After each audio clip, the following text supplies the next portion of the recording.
सभी को नमस्ते जी। क्या सोच रहे हो साथियों? इस बार फिर कुछ और इस तरह की बात करने वाला हूँ। कल का वीडियो आपने देखा, आप लोगों ने सराहा, आप लोगों ने कमेंट किया, मुझे बहुत अच्छा लगा कि मेरा विचार सुनकर इतने सारे भाई, इतने सारी मेरी बहनें, इतने सारे लोग मेरे विचार से सहमत हैं और उन्होंने स्वीकार किया इस बात को। बाकायदा कमेंट करके उन्होंने कहा कि हाँ भाई ठीक कहते हो, राम मंदिर भी सुरक्षित नहीं है, राम मंदिर भी फिर टूटेगा। जिसने यह वीडियो नहीं देखा है, अभी जो इस वीडियो में जुड़े हैं उन भाइयों से मैं कह रहा हूं, एक बार निवेदन करता हूं, पिछला वीडियो जरूर देख लेना, क्योंकि पिछले वीडियो के आधार पर ही यह उसका सेकंड पार्ट साबित होने वाला है। आज के वीडियो का विषय आप सब लोग थंबनेल में देख चुके हो, अयोध्या से राम गायब। भाई मैं कोई हवाई बातें पिछले वीडियो की भांति नहीं करूंगा। इस वीडियो में भी उसी प्रकार के तथ्य, उसी प्रकार के आंकड़े, उसी प्रकार की जानकारियां आपके बीच रखूंगा। तो चलिए समय व्यर्थ न करते हुए शुरू करते हैं। मैं आपका दोस्त अनिल आर्य स्वागत करता हूं आप सभी का आपके अपने यूट्यूब चैनल अपरिचित भारत में। और आज का वीडियो प्रारंभ करें उससे पहले एक जय घोष सबसे पहले हम लगा लेते हैं। बोलिए जय श्री राम। अब आगे बढ़ते हैं। अयोध्या से राम गायब कैसे? अयोध्या, राम और इन सब चीजों को समझे उससे पहले हमें अयोध्या को समझना होगा, और उससे भी पहले में एक चीज समझनी होगी कि राम हुए या नहीं हुए, अयोध्या थी या नहीं थी, इसका संदर्भ हमें कहां से मिलता है। तो अगर हम देखना शुरू करें, थोड़ा सा अगर हम बुद्धि से विचार करते हैं, तो इसका संदर्भ हमें मिलता है रामायण से। अब रामायण कौन सी? कहोगे रामायण तो रामायण नहीं भाई, यहां दुविधा हो जाती है। हमारे लोग, मेरे भाई बंधु आज तक इस समस्या से नहीं निकल पाए, उनको बेचारों को नहीं समझ में आया कि रामायण किस प्रकार से भेद है। बताता हूं। हम टीवी देखते हैं, टीवी में जो रामायण आई उसको कहते हैं, वह जो आधारित है, उसका आधार है, वह है रामचरितमानस। रामायण नहीं है, रामचरितमानस लिखी तुलसी बाबा ने। और उसके बाद दूसरी हम देखते हैं कंब रामायण है। उसके बाद एक मूल रामायण जिसको हम कहते हैं वाल्मीकि रामायण, वही असली रामायण है। उसी के आधार पर राम का सबसे पहले होने का इस भारतवर्ष में किसी को पता चला था कि राम नाम का भी कोई व्यक्ति है। और ऋषि वाल्मीकि श्री रामचंद्र जी के समकालीन थे, इसीलिए उन्होंने उनके सब कुछ, उन्होंने जो घटनाक्रम वाल्मीकि रामायण में लिखा वह बिल्कुल जीवंत जैसा लिखा, क्योंकि वह उनके समकालीन थे। परंतु दुर्भाग्य की एक बात देखो, मेरे भारत में न जाने हजारों नहीं करोड़ों हिंदू ऐसे हैं जिन्होंने आज तक वाल्मीकि रामायण का एक पृष्ठ तक नहीं पढ़ा है, और वो सारे राम के भक्त हैं। कैसे हो सकता है? मैं उनकी श्रद्धा पर कोई प्रश्न चिन्ह नहीं लगा रहा हूं। मैं आपको आज वीडियो में एक बड़ा अलग दृष्टिकोण देना चाह रहा हूं, और आप सभी लोग सहमत होंगे। जिन लोगों ने वाल्मीकि रामायण नहीं पढ़ी, एक अध्याय नहीं पढ़ा, वो सभी लोग राम के भक्त हैं। और हम देखते हैं मीरा के राम, तुलसीदास के राम, इस प्रकार की पुस्तकें, इस प्रकार का प्रचलन हमारे देश में आज भी है। अरे राम तो सबके हैं, फिर ये बट कैसे गए? यह बाटा उन लोगों ने जिन्होंने वाल्मीकि रामायण न पढ़कर अपने मनमर्जी से, अपने तिकड़म लगाकर, अपने कहते हैं ना झोलमेल करके, इस तरह से उन्होंने अपनी अपनी लीलाएं वाली पुस्तकें लिख डाली। और उसी से हमारे देश में शुरू हो गया एक अलग सा पाखंड, एक अलग सा अवतारवाद, और अलग से ही एक नया दृष्टिकोण, राम को अलग दृष्टिकोण से देखना शुरू कर दिया गया। बात कर रहे थे वाल्मीकि रामायण की। वाल्मीकि रामायण में जो मर्यादा पुरुषोत्तम श्री रामचंद्र जी हैं, वह एक राजा के पुत्र हैं, एक मानव हैं, एक मनुष्य हैं। परंतु तुलसी बाबा के रामचरितमानस में वही राम, वही कैरेक्टर एक भगवान हो जाता है, एक ईश्वर के समकक्ष हो जाता है। और ईश्वर ही कहूं तो गलत नहीं होगा, क्योंकि तुलसी बाबा ने अपनी रामायण में रामचरितमानस को लिखते समय पहले स्पष्ट कर दिया कि मैं राम के बारे में ऐसा ऐसा मानता हूं, यह कोई ऐतिहासिक ग्रंथ नहीं है, यह मेरी निजी मान्यता है। और फिर भी सारा भारत, जहां जहां रामायण के पाठ होते हैं, जहां जहां रामायण की बातें होती हैं, सारी बातों का आधार बनती है तुलसी बाबा की रामचरितमानस। मुझे बड़ा दुख होता है, मेरा हिंदू मेरा भाई आज तक भी वाल्मीकि रामायण से नहीं जुड़ पाया। अगर वह जुड़ा होता तो वह जान लेता कि श्री रामचंद्र जी कोई भगवान नहीं थे, वह तो एक राजा के पुत्र और एक मनुष्य थे जिन्होंने अपने पुरुषार्थ, संघर्ष, बुद्धिमत्ता से, नीति से अपने न मात्र रावण को पराजित किया अपितु परंतु विश्व के ऊपर अपना साम्राज्य स्थापित किया। ऐसे थे श्री रामचंद्र जी। अब इसके आगे हम बात करें, जो वाल्मीकि रामायण है और जो अन्य जो रामायणें बनी हुई हैं, जो वाल्मीकि रामायण के बाद जितनी बनी हुई हैं, उन सभी में एक चीज हम अलग देखते हैं, वो ये कि रामायण में, वाल्मीकि रामायण में राम तो नित्य प्रतिदिन संध्या उपासना यज्ञ आदि करने वाले, ठीक है। उसके बाद हम देखते हैं कि रामायण में ही जो राम था, जैसे ही उनकी आयु थोड़ी सी हो जाती है, 10-12 वर्ष की आयु हो जाती है, तो गुरुकुल में चले जाते हैं और गुरुकुल से स्नातक पास करके आते हैं, अर्थात वह सांगोपांग वेद विद्या के निपुण विद्वान बनकर आते हैं।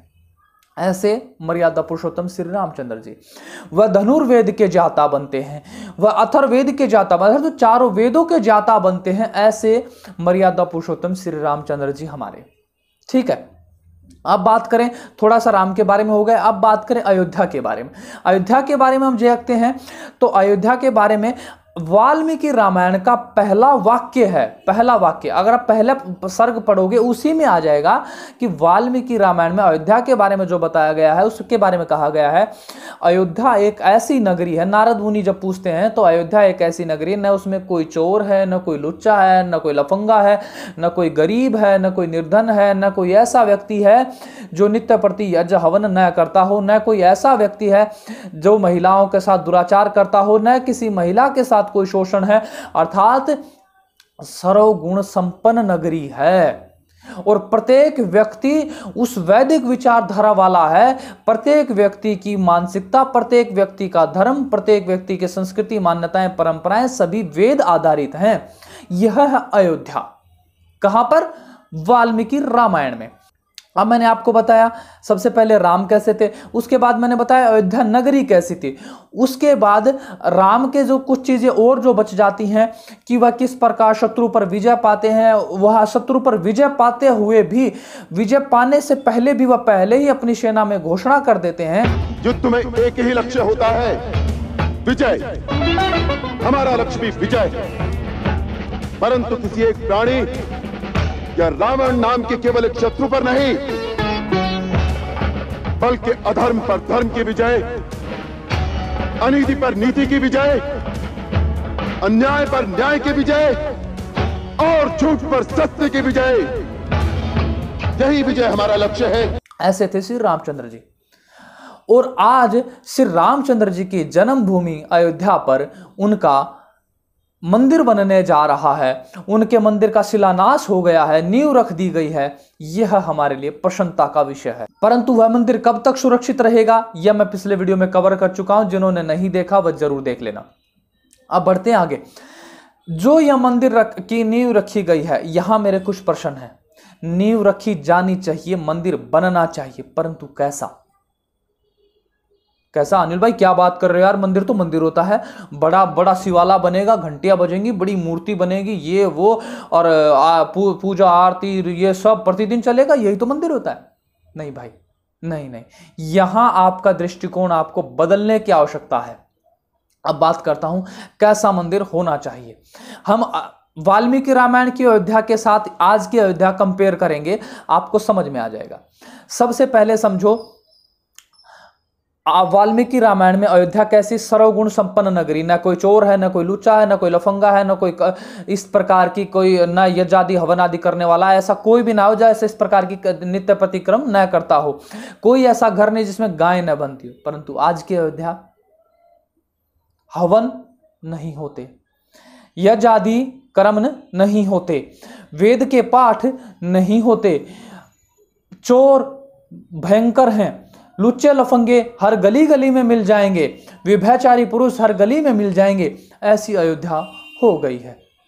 और सबसे बड़ा अयोध्या के ऊपर कलंक देखो, आज अगर हम गूगल मैप में देखेंगे अयोध्या कहाँ पड़ती है, तो आप देखेंगे अयोध्या जो आती है वह फैजाबाद क्षेत्र के अंदर आती है। अब फैजाबाद कैसे आया आप जानते हैं। आक्रांताओं ने हमारे देश की हमारे स्थानों के नाम बदले और उन्हीं में से एक नाम है फैजाबाद और उसी के अधीन आती है अयोध्या।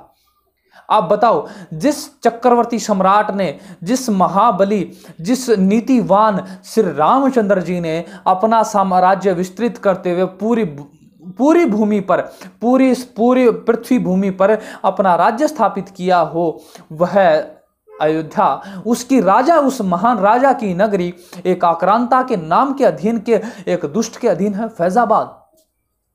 आप बताओ कौन लोग सहमत नहीं है।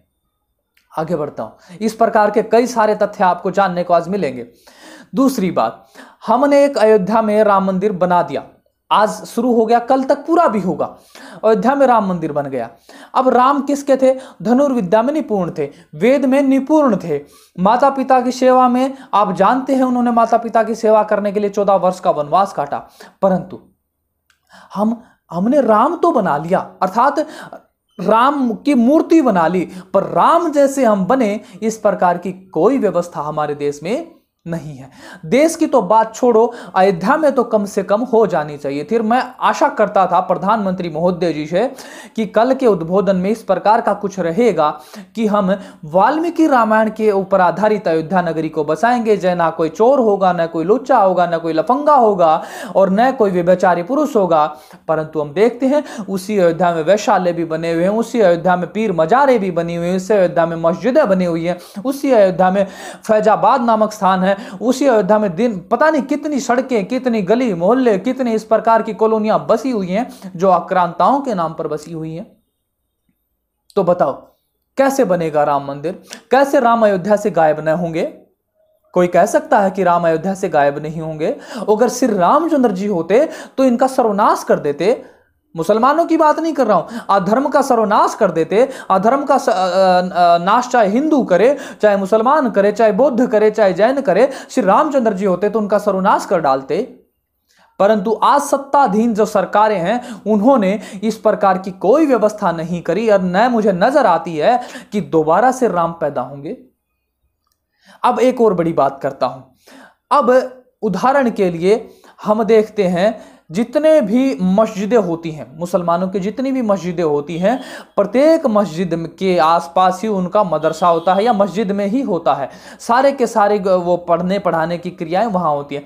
परंतु हमारे धर्म के मूल, हमारे धर्म के हमारे आदर्श पुरुष, सबसे प्रथम पुरुषों में जिनकी गिनती होती है, जिनके पास हमारा इतिहास, उनकी बात कर रहा हूं मैं, उनमें मर्यादा पुरुषोत्तम श्री रामचंद्र जी की जन्मभूमि पर कोई ऐसा उपक्रम दूर दूर तक नजर नहीं आता कि वहां कोई गुरुकुल बने, कि वहां पर कोई धनुर्विद्या के आचार्य धनुर्विद्या पढ़ाएं, कि वहां अथर्वेदाचार्य अथर्वेद पढ़ाएं, कि वहां कोई आयुर्वेदाचार्य आयुर्वेद पढ़ाएं। ऐसा कोई प्रकल्प नहीं। प्रकल्प क्या चल रहा है? एक भवन बनेगा, उस भवन में बड़ी विशालकाय प्रतिमा होगी और हो सकता है सरदार पटेल से भी बड़ी हो जाए। उससे मैं कहता हूं 1000 गुना ऊंची कर दो, लाभ क्या मैं राम बन पाया? क्या मैं अपने बालकों को राम उनके हृदय में धारण करा पाऊंगा? जब मैं अयोध्या जाऊंगा तो मैं क्या दिखाऊंगा उनको कि यह राम थे? परंतु आज यहां पर कोई भी राम नहीं, कोई भी राम के गुण कर्म स्वभाव को धारण करने वाला व्यक्ति नहीं। यह मुझे कहना पड़ेगा, यह मेरी मजबूरी होगी और यही मजबूरी आपकी होगी। और कोई असहमत हो तो डिसलाइक करो और मुझे कमेंट जरूर करो मेरे भाई कि मैं डिसलाइक करता हूं, इस वजह से डिसलाइक करता हूं। और जो लोग सहमत हो मुझे इंस्टाग्राम पर डीएम करो, मुझे फेसबुक पर मैसेज करो, कमेंट करो। इसके साथ ही अब मैं कहता हूं इतना विशालकाय मंदिर बनी, मूर्ति बनी, सारी व्यवस्थाएं बन गई, परंतु जो मूल राम पैदा करने वाली व्यवस्थाएं हैं वह एक भी नहीं। और दुर्भाग्य देखो, हमारे देश में एक दो नहीं हजारों ऐसे व्यक्ति हैं जो अपने आप को वेद पथ का अनुयायी मानते हैं, वेद का पथ का अनुसरण करने वाले हैं। उनमें से एक व्यक्ति की आवाज नहीं निकली कि आप कर क्या रहे हो, कि इस प्रकार की व्यवस्थाओं के प्रति आह्वान तक उन्होंने नहीं किया।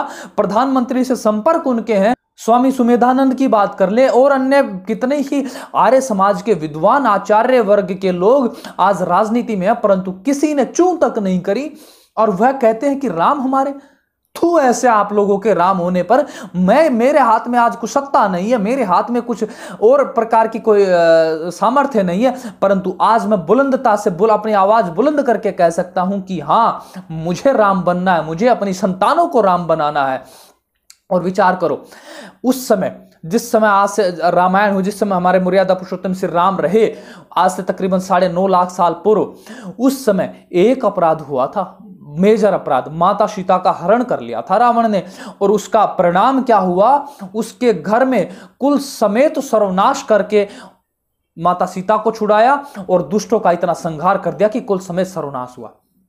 सभी ने देखा, परंतु उस समय एक राम था, उस एक राम ने ही सब कुछ बराबर कर दिया, दुष्टों का संहार कर दिया। परंतु आज देखो, प्रतिदिन हर माता के साथ क्या नहीं होता, हर प्रतिदिन हमारी माताओं बहनों के साथ दुराचार होता है, व्यभिचार होता है, बलात्कार होता है, चोरियां होती हैं, डकैतियां होती हैं, हत्याएं होती हैं, अधर्म होता है, मांस भक्षण की दुकानें प्रतिदिन जीव जंतुओं को काटा जाता है, शराब के ठेके खुले हुए हैं। और इन सब चीजों को रोकने के लिए एक नहीं, हजारों नहीं, लाखों राम इस देश में हो, तब जाकर हम कह सकते हैं। और मैं ज्यादा बात ना करूं, अगर अयोध्या में भी हजारों राम हो, तब जाकर अयोध्या राम की नगरी बनेगी। ऐसे नहीं कि अगर हमने एक बड़ा भवन बना दिया, एक मूर्ति बना दी, तो हम अयोध्या के राम हो गए। नहीं, अयोध्या में राम नहीं है, अयोध्या में राम की मूर्ति है, यह कहना चाहिए, अयोध्या में राम नहीं। और राम तो अयोध्या नहीं, पूरे भूखंड के हैं, पूरी पृथ्वी के राम हैं। और ऐसे हजारों राम पैदा हों और उनका केंद्र बननी चाहिए थी अयोध्या। कि हां, अगर किसी व्यक्ति को, भारतीय व्यक्ति को, अपने पुत्र को राम बनाना है, जाओ अयोध्या के गुरुकुल में भेजो, जाओ अयोध्या के, वहां पर धनुर्वेद का पाठ होता है, धनुर्वेद की शिक्षाएं मिलती हैं, वह शस्त्र आदि चलाना सिखाया जाता है, वहां जाओ, अपने बालकों को भी राम बनाओ, वह अपनी रक्षा करें, अपनी घरों की बालिकाओं की, स्त्रियों की रक्षा कर पाए। ऐसी व्यवस्था अयोध्या में होनी चाहिए। और मैं यह भी कहना चाहता हूं, मैं ऐसा मत जान लेना कि मैं सिर्फ सरकार का ही विरोध कर रहा हूं, मैं तो आग्रह कर रहा हूं कि सरकार इस प्रकार की आज नहीं तो कल, मैं आशा करता हूं कि यह वीडियो मेरा प्रधानमंत्री तक जाए, राष्ट्रपति तक जाए, और वह इस पर चिंतन मनन करके वह एक ऐसी व्यवस्था जरूर बनाए जहां से राम पैदा हों। और अंत में सबसे गंभीर बात, जिस विषय के ऊपर यह वीडियो का मूल बनने वाला है, राम बने कैसे। आप कहेंगे यार दशरथ के पुत्र हो गए राम बन गए, नहीं, ऐसे नहीं। दशरथ के एक बालक का जन्म हुआ था, राम का जन्म नहीं हुआ था। उस बालक का नाम राम था, परंतु राम बना था, बनाया गया था, तैयार किया गया था। किसने? समझो, जब श्री रामचंद्र जी ऋषि विश्वामित्र के आश्रम में जब उनका एडमिशन होता है, तो वह वहां स्वाध्याय करते हैं। और विश्वामित्र, और जब मैंने बताया था ना कि रामायण की पहले पंक्ति में ही ऐसी नारद मुनि से जब पूछा जाता है कि कोई ऐसे व्यक्ति का नाम बताओ जो सारे भूखंड को अपने अधीन करने का सामर्थ्य रखता है, इस प्रकार के हम बहुत सारे डिटेल्स पढ़ सकते हैं वाल्मीकि रामायण में, तब वहां पर एक शब्द आता है। क्या शब्द? वीर्य कुशल। समझते हो? वीर्य कुशल। और वीर्य कुशल के बारे में ज्यादा बात नहीं करूंगा, सिर्फ एक पंक्ति में समाप्त कर दूंगा, इतना गंभीर आपको समझ में आएगा। वीर्य जब तक हमारे शरीर में भरा रहता है, अर्थात वीर्य का नाश नहीं हम करते, वीर्य को हम संरक्षण करते हैं, तब हम कोई भी व्यक्ति, संसार का कोई भी व्यक्ति अगर वीर्य का संरक्षण करता है, तो वह व्यक्ति न मात्र अपने शरीर पर, वह इंद्रिय जय होने के साथ साथ वह राज्य के ऊपर भी, अर्थात पूरे विश्व को अपने कंट्रोल में ले सकता है। वीर्य कुशल व्यक्ति कर सकता है।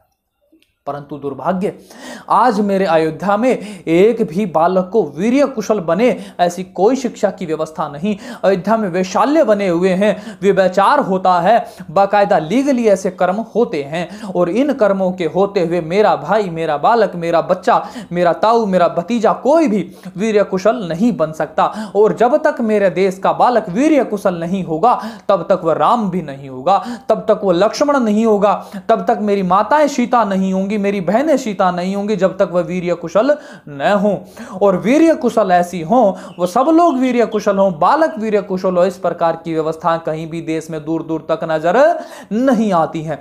आप लोग मेरी इस बात से कितने सहमत हैं, मुझे कमेंट करके जरूर बताओ। अगर वीडियो आपको अच्छा लगा तो मुझे वीडियो में लाइक करो, शेयर करो, और चैनल को सब्सक्राइब करो। और जो लोग मुझसे और अधिक जानकारियां चाहते हैं, बात करना चाहते हैं इस विषय पर, अन्य विषय पर, वह इंस्टाग्राम पर मुझे डीएम करो, फेसबुक पर मुझे चर्चा करो, ट्विटर पर मुझे फॉलो करो, सभी के लिंक डिस्क्रिप्शन में है। तो दोस्तों, आज के वीडियो के बारे में आप सभी की और क्या राय है ये मुझे कमेंट में बताओ। और आज का वीडियो अच्छा लगा तो आप जानते ही हैं, लाइक करना है, शेयर करना है, चैनल को सब्सक्राइब करना है और कराना है। और जाने से पहले एक फिर से जय घोष हो जाए, जय श्री राम, जय श्री राम। बोलिए मर्यादा पुरुषोत्तम आर्य पुत्र श्री रामचंद्र जी की जय। वैदिक धर्म की जय, वैदिक धर्म की जय। तो दोस्तों, आपने मेरे साथ जय घोष लगाया, उसके लिए बहुत बहुत धन्यवाद।